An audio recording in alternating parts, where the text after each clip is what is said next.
Hello viewers, welcome to this course on practical machine learning using Google Colab. In this tutorial, I'll be discussing about another image descriptor named Harris corner detector. So image descriptor, as I described in my earlier tutorials, if I give an image to a descriptor, it will give me a feature vector as an output. So this feature vector can represent a color information, texture information, shape information, etc. So here we are going to use Harris corner detector to detect the corners in an image. And after identifying the corners, this corners intensity can be used as a feature vector. Let us dive deep into this Harris corner detector. So Harris corner detector is one of the common corner detectors which is widely used in the computer vision world. It is quite fast, but not fast as your fast key point detector. So in fast key point detector, it does some simple pixel test. Based upon the pixel test, it decides whether a particular pixel is a corner or not. So but here in Harris corner detector, it is going to do some small mathematical computation. Thereby it is going to identify whether a pixel is a corner pixel or not. But still it is quite fast, and more importantly, it is more accurate in marking the corner regions. In my earlier tutorial on fast key point detector, when we executed the program, we saw that in an image few corners were not identified. But when we use Harris corner detector, we can able to identify all the corners in an image in a much more accurate fashion. What do you mean by a corner? So corner are the regions in the image with a large variation in intensity in almost all the directions. So if I take a particular pixel, if I consider a 360-degree neighborhood pixels, so out of this 360-degree neighborhood pixels, almost 3/4 direction there will be a change in intensity. Then such a pixel is called as a corner pixel. What it does to find the difference in intensity for a particular displacement in all the directions. We try to find how much intensity variation is there for a particular pixel in all the directions.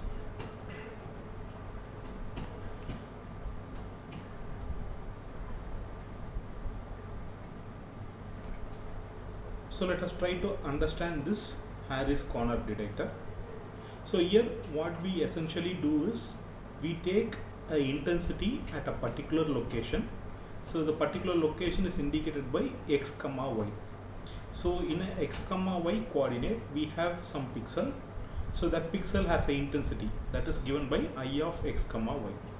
Then if I take a small displacement from that x and y direction, so along x direction I am going to take a displacement of u, along y direction I am going to take a displacement of v. In such case, it comes to some other pixel. So that pixel has some intensity. So that intensity is given by I of x plus u comma y plus v. So the change in intensity is computed by I of x plus u comma y plus v minus I of x minus y, and we try to take the variation square.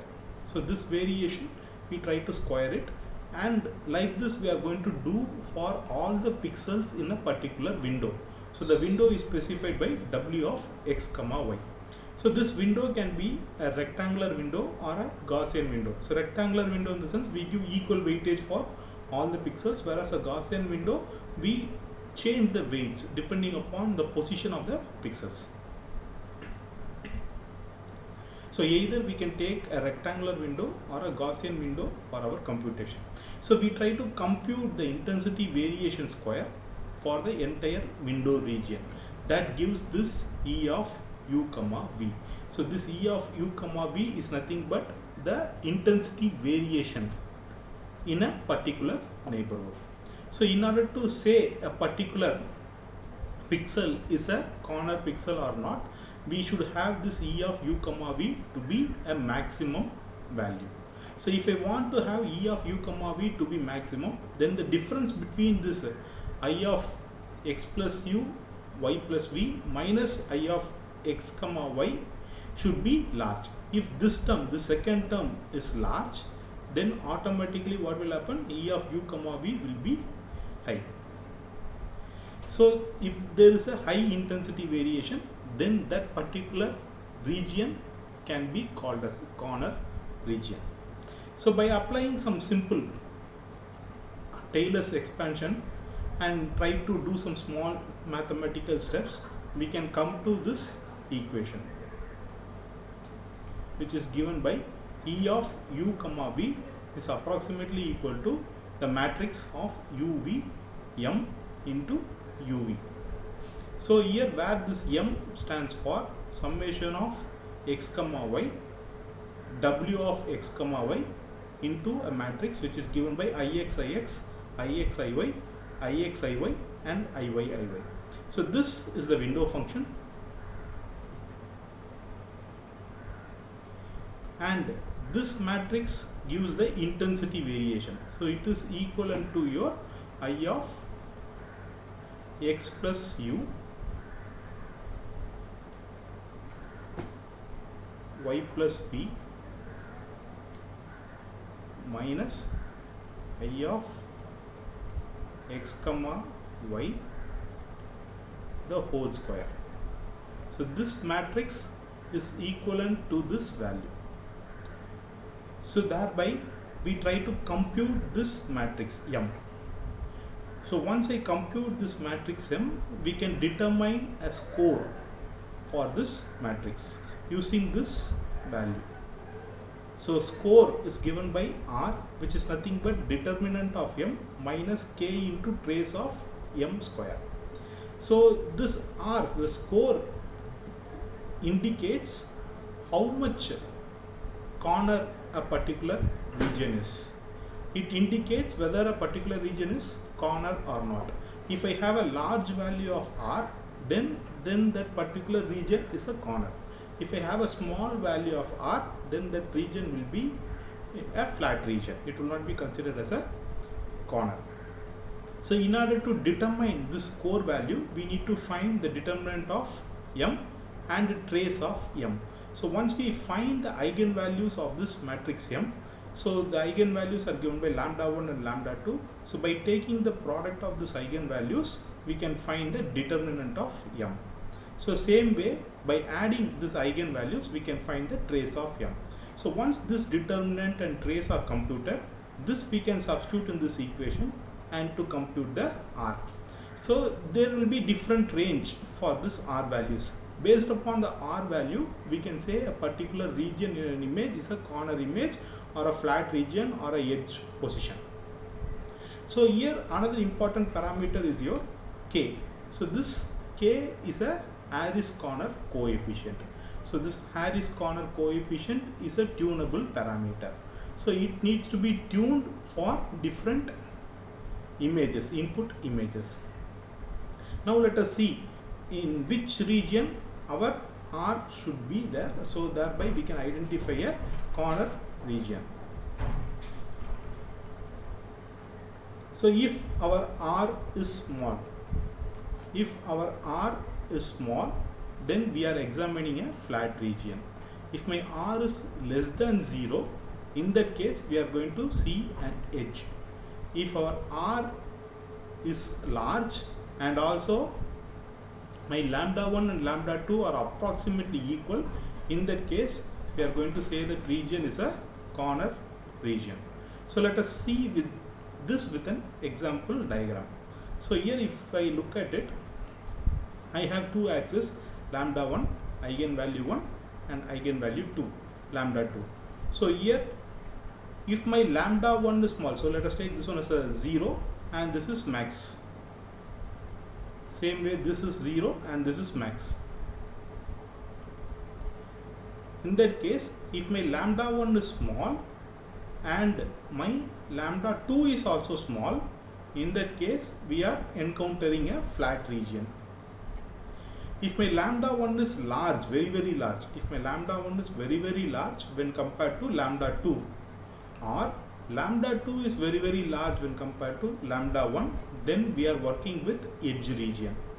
So if our lambda 1 and lambda 2 are approximately equal, if it is equal, then it is going to be a straight line like this. So if it is approximately equal, that is this region. So if it is approximately equal, then we are examining a corner region. So what we essentially do, we compute the R value, then we try to see whether the R value is small or less than 0 or a large value.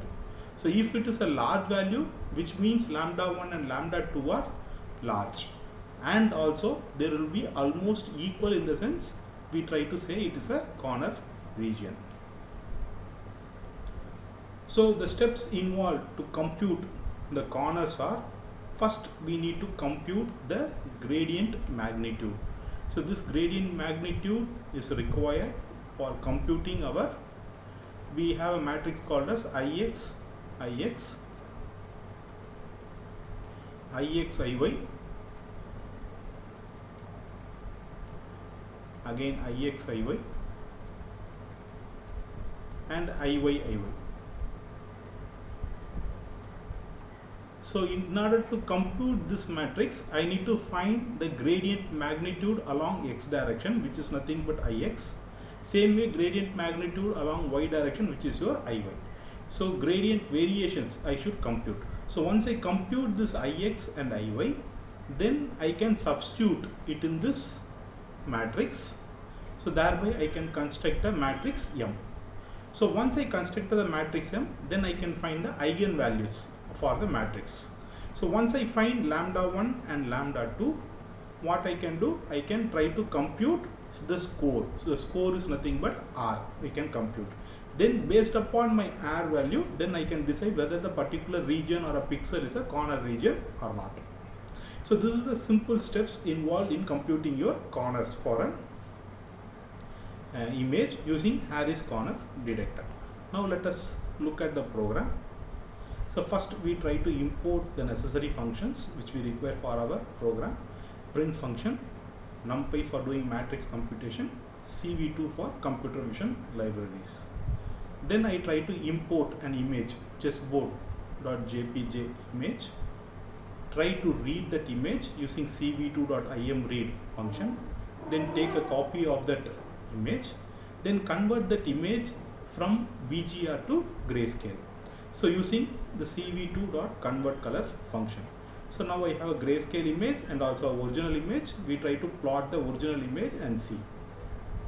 When we plot it, you will see this is the image which we are going to find the corners. So here, in order to perform a Harris corner detector, my grayscale values should be converted into a floating point values. So in order to convert it into floating point values, we use the mp.float32 function, give the input as grayscale, so thereby our grayscale image will be converted into a floating point 32 values. So the function to determine the corner is cv2.cornerHarris function. So here this function takes few arguments like image. We have to give image for which we are going to find the corners. Then we need to give the block size. So block size in the sense, I need to consider a neighborhood for corner detection. So what should be the size of the neighborhood that we should define? So that is given by this block size. Then k size. So k size is nothing but the kernel size. Since we need to find Ix and Iy, gradient along x direction and y direction, we have to apply the Sobel kernel. So the Sobel kernel size we should specify. So usually we try to use 3x3 kernel. So we specify k size as 3. So then it will automatically take it as 3x3. Then we need to specify the Harris coefficient k. That is a Harris detector free parameter. So these are the 4 arguments which we need to give to our cv2.cornerHarris function. So that we try to specify here. So cv2.cornerHarris, I give the grayscale image, which is a converted floating point image. Then I say the block size as 2x2 and kernel is 3x3 kernel for Sobel kernel, and k value should be a constant and it will vary from image to image. So for this image, I have tuned it and I have found it is working better when I give a k value of 0.04. So the score value for each and every pixel will be obtained in this DST variable. So I try to see how many such score values are there. Then I try to print the maximum of the score value. Then in order to visualize a particular corner, we try to do dilation operation 5 times. So since I am going to use I varying from 0 to 5, which means 0, 1, 2, 3, 4, thereby 5 times we try to dilate that particular region in an image. So thereby it gets a little bit bigger and it can get visualized in a proper manner. Then we try to set the threshold value for plotting the particular region in an image, corner region in an image. So for that I take an image. In that I am going to select the regions where I am going to have DST greater than 0.01 into DST of max. So the maximum score I will be getting using this DST of max. So 0.01 into DST of max, in the sense 10% of the maximum value.